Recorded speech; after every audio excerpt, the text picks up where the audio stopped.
મારા વાલા પ્રિયો, તમને ઈસુ ખ્રિસ્તના નામથી ઈસ્ટર દિવસની શુભેચ્છાઓ। હું તમને ઈસુ ખ્રિસ્તના નામમાં શુભેચ્છા પાઠવું છું કે તે સજીવન થયા। ઈસુ ખ્રિસ્ત તે જીવંત છે। હા મારા વાલા પ્રિયો, આ દુનિયાની અંદર રહેનાર જે લોકો છે તેઓ દેવતાઓ અને જે અવતારો છે તેમના વિશે વિવિધ માન્યતા રાખે છે। જ્યારે કોઈ દેશની મુલાકાત લો ત્યારે તમે તેમના પોતાના ધર્મો, વિવિધ માન્યતાઓ, દેવતાઓ, પ્રણાલીઓ વિશે સાંભળશો, પરંતુ તે કોઈ પણ માન્યતાઓની અંદર તમે ક્યારેય ઈસુ ખ્રિસ્ત જેવા કોઈને પણ જોઈ શકતા નથી। આ વ્યક્તિ આવા અવતાર તરીકે આવ્યા, જીવ્યા, મૃત્યુ પામ્યા અને ગયા। તમે આવી રીતે કહેતા સાંભળશો, આ અવતાર આવ્યો, મૃત્યુ પામ્યા, આ પરમેશ્વર આવ્યા, આવી રીતે મૃત્યુ પામ્યા, આવી રીતે કહેતા સાંભળશો। પરંતુ મૃત્યુ પામીને ફરીથી જીવનાર વ્યક્તિ વિશે સાંભળ્યું છે કે તે ઈસુ ખ્રિસ્ત સિવાય બીજું કોઈ નથી। તે એકલા એવા છે જે મૃત્યુ પામ્યા છતાં તે સજીવન છે। અય્યુબ 19મો અધ્યાય 25મી કલમમાં પરમેશ્વરનો માણસ કહે છે કે મારો ઉદ્ધાર કરનાર જીવે છે। મારા ઉદ્ધારક, મારા પ્રભુ પરમેશ્વર તે જીવંત પ્રભુ છે। તે કોઈ મૃત વ્યક્તિ નથી। તે થોડા સમય માટે જીવ્યા પછી મરી ગયા, આવું નથી। ઈસુ આજે પણ જીવંત છે। આમ ઈશ્વરનો માણસ આજે વાત છે તે આનંદથી કહે છે। પ્રભુ ઈસુ કહે છે, જુઓ, હું મૃત્યુ પામ્યો પરંતુ હું હંમેશા માટે જીવંત છું। એકલા જ વ્યક્તિ જે આવું કહી શકે છે તે ઈસુ ખ્રિસ્ત છે। ભારતના તમિલનાડુમાં ભારતીયાર નામના એક મહાન કવિ હતા। તેમણે ઘણી બધી કાવ્યાત્મક પુસ્તકો લખી છે અને ઘણા કાવ્યાત્મક પુસ્તકોમાં ઘણા અવતારોની વાત કરી છે। એક ચોક્કસ અવતાર મૃત્યુ પામ્યો કારણ કે એક શિકારીએ તેને તીર માર્યો, આવી રીતે લખ્યું છે। અને બીજો એક અવતાર છે જેમણે પોતે જ નદીમાં કૂદીને આત્મહત્યા કરીને પોતાને મારી નાખ્યો હતો, આવી રીતે તેમણે લખ્યું છે। તેમને નદીમાં જ દફનાવવામાં આવ્યો, પરંતુ મૃત્યુ પામીને ફરીથી સજીવન થનાર માત્ર એક જ અવતાર જીવંત છે, તે છે ઈસુ ખ્રિસ્ત, આવી રીતે લખ્યું છે। શું તે સાચું નથી? તે સત્ય છે, કેમ કે તેમણે મૃત્યુ પર વિજય મેળવ્યો અને સજીવન થયા છે।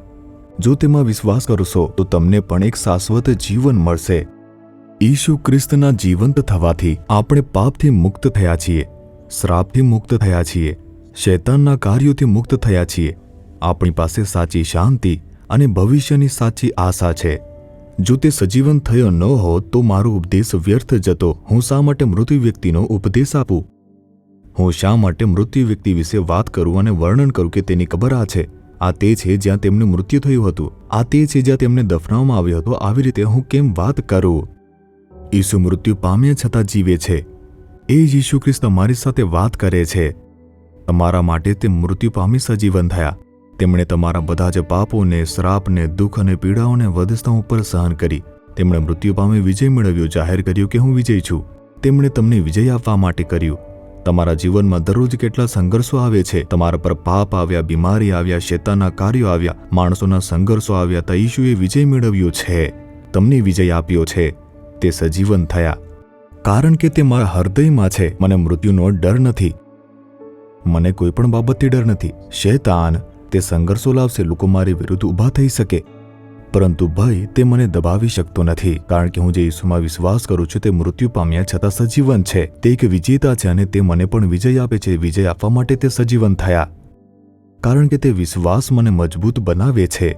હું હિંમતવાન છું, ખુશ છું, ભલે ગમે તેટલા સંઘર્ષોને મુશ્કેલી મારા માર્ગમાં આવે। જ્યારે ઈસુ તમારા જીવનમાં આવે છે તમે ખસેડી શકતા નથી, તમને કંઈ અસર કરશે નહીં।